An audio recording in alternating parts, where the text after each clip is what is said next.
Hello అండి, welcome back to my channel. ఇంకొక మంచి రెసిపీతో మీ ముందుకు వచ్చేసానండి. అదేంటంటే రంజాన్ మాసంలో స్పెషల్గా తినే ఈ జావని మీకు చూపించుదామని వచ్చానండి. సో ఇది రంజాన్ మాసంలోనే కాదండి, నార్మల్గా కూడా మనం చేసుకొని తింటే ఈ సమ్మర్లో ఎస్పెషల్లీ ఒంటికి చలువ చేస్తుందండి. చేసుకోవడం కూడా చాలా ఈజీయే. సో ఈ జావని ఇంకొక విధంగా చెప్పాలి అనుకుంటే మనం పొంగల్ చేసుకుంటాం కదండి, ఆ పొంగల్ని లిక్విడ్గా తిన్నట్టే అనమాట. సో మనకి ఇంకొక చెప్పాలంటే ఈ టేస్ట్ మనకి లిక్విడ్ రూపంలో కొంతమంది ఉప్మా తింటారు చూడండి, అలా ఉంటుందండి టేస్ట్. లేదా పొంగల్ని లిక్విడ్గా చేసుకొని తింటే ఎలా ఉంటుందో అలా ఉంటుంది, కానీ భలే ఉంటుందండి. ఇది చిన్న పిల్లలైనా సరే ఇష్టంగా తింటారు. సో ఈ సమ్మర్లో అయితే కంపల్సరీ చేసుకొని తినండి. సో ఎందుకంటే ఈ పౌడర్ని మనం స్టోర్ చేసి పెట్టుకోవచ్చు, ఎప్పుడు కావాలంటే అప్పుడు, ఎలా కావాలంటే అలా చేసుకోవచ్చు. సో ముందుగా వీడియోలోకి అయితే వెళ్ళిపోదామండి. మీకు వీడియో నచ్చితే ప్లీజ్ అండి లైక్ చేయండి, షేర్ చేయండి, నా ఛానల్ని సబ్స్క్రైబ్ చేసుకోండి. వీడియో ఒకసారి ఈ రెసిపీ మీరు కూడా ట్రై చేసి ఎలా వచ్చిందనేది మీ ఒపీనియన్ కామెంట్ సెక్షన్లో షేర్ చేసుకోండి ప్లీజ్ అండి. దీనికోసం ముందుగా ఇక్కడ నేను ఒక పావు కప్పు రైస్ తీసుకున్నా అండి. సేమ్ ఈక్వల్ మెజర్మెంట్స్తో ఒక పావు కప్పు పెసరపప్పు తీసుకున్నాను అనమాట. రెండు సమానంగా తీసుకొని దాంట్లో నీళ్లు వేసి ఒక 2-3 సార్లు చక్కగా క్లీన్ చేసుకోవాలండి వాటిని. సో ఇలా క్లీన్ చేసుకున్నాక వాటిని ఏం చేయాలంటే ఒక 2-3 సార్లు వాటర్ మారుస్తూ క్లీన్ చేసుకోండి. క్లీన్ చేసుకున్నాక ఇలా ఒక ప్లేట్లో వేసి వాటిని ఫ్యాన్ కింద కానీ ఎండలో కానీ ఆరనివ్వాలన్నమాట. సో చూసారు కదా, నేనైతే ముందు రోజే ఇలా ఆరబెట్టి ఉంచుకున్నాను, రెడీ చేసి ఉంచుకున్నాను. చూసారా, ఇవి క్లీన్ చేసి జస్ట్ ఫ్యాన్ కింద కానీ ఎండలో కానీ ఆరబెట్టుకుంటే సరిపోతుంది. తర్వాత ఆ రెండింటిని కూడా ఇలా పౌడర్ చేసుకోవాలి. సో మిక్సీ ఆపుతూ దాన్ని పౌడర్ చేసుకోవాలండి. అయితే పౌడర్ మరి ఫైన్ పౌడర్ అవ్వదండి, ఇలా కొంచెం బరకగానే అవుతుంది. అయితే ఈ పిండిని మనం స్టోర్ చేసుకోవచ్చు, ఎప్పుడు కావాలంటే అప్పుడు యూజ్ చేసుకోవచ్చు. నేనైతే చూసారా ఇలా పావు కప్పు పిండి తీసుకున్నా అండి. సో ఎక్కువ తీసుకోలేదు, పావు కప్పు తీసుకొని పావు కప్పుకి హాఫ్ కప్పు వాటర్ వేసాను అనమాట.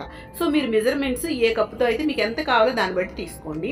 సో నేను ఆ పావు కప్పు తీసుకున్నాను కాబట్టి హాఫ్ కప్పు వాటర్ వేసుకొని ఇలా ఉండలు కట్టకుండా మొత్తం కూడా కలుపుకొని పక్కన తీసి పెట్టుకున్నా అండి. తర్వాత స్టవ్ పైన ఒక ప్యాన్ పెట్టుకొని దాంట్లో నేనైతే ఒక 2 టేబుల్ స్పూన్ దాకా గీ వేసుకున్నా.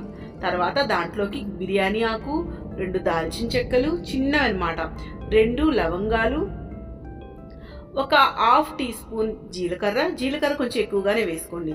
తర్వాత పచ్చిమిరపకాయలు మీ టేస్ట్కి తగ్గట్టు వేసుకోండి. ఒక చిన్న ఉల్లిపాయని సన్నగా తరిగి వేసేసుకోండి. కరివేపాకు, ఇవి వేసుకున్నాక అన్నీ కూడా బాగా ఫ్రై అయ్యేటట్టు కలుపుకోండి. సో వీటిని గోల్డెన్ కలర్ వచ్చినంత వరకు ఫ్రై చేసుకోవాలి. తర్వాత దాంట్లోకి ఒక చిన్న టమాటాని ఇలా ముక్కలుగా కోసి వేసుకోవాలండి. సో వాటిని కూడా బాగా ఫ్రై అవ్వనివ్వాలన్నమాట. సో ఈ గంజి అనేది అందరూ తాగినా హెల్త్కి చాలా మంచిదండి. ఇప్పుడు సమ్మర్లో అయితే మీరు తీసుకోండి, చాలా మంచిదన్నమాట. సో ఇక్కడ ఎస్పెషల్లీ చూడండి, వాటర్ ఎక్కువగానే వేసుకోవాలి. సో నేను పావు కప్పే తీసుకున్నా కాబట్టి నేనైతే 5 కప్స్ వాటర్ వేసానండి. సాల్ట్ మీ టేస్ట్కి తగ్గట్టు యాడ్ చేసుకోండి. వాటర్ అనేది చాలా ఎక్కువగా పడుతుందండి, ఎందుకంటే మనం లిక్విడ్ వేయగానే అది చిక్కబడిపోతుంది అనమాట. సో మీరు కూడా మెజర్మెంట్స్ వేసేటప్పుడు చూసుకొని వాటర్ ఎక్కువగానే వేయండి, ఎందుకంటే మనకు గంజిలా రావాలి కాబట్టి. ఇది అనేది లిక్విడ్ అనేది తొందరగా ముద్ద కట్టేస్తుంది కాబట్టి వాటర్ అనేది ఎక్కువగానే వేసుకోండి.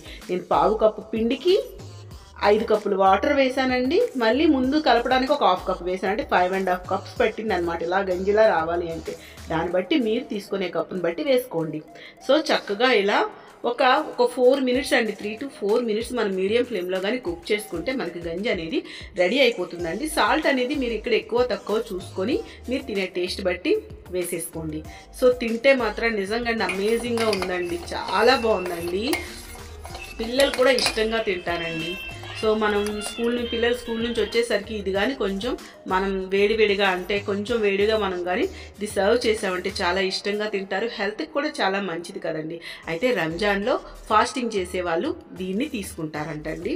సో మీకైతే రెసిపీ నచ్చింది అనుకుంటున్నాను. ఇలా మీరు సర్వ్ చేసే ముందు కొంచెం కొత్తిమీర, పుదీనా, అలాగే కొంచెం సేవ్ వేసుకున్నారు అంటే బాగుంటుందండి. అంటే కొంచెం మిక్చర్ కానీ సేవ్ అంటారు కదా, దాన్ని వేసుకుంటే బాగుంటుందండి. సో దాన్ని తింటున్నప్పుడు మీకు ఆ ఉల్లిపాయలు కానీ, టమాటా కానీ, ఈ సేవ్ కానీ నోటికి తగులుతూ ఉంటుంది.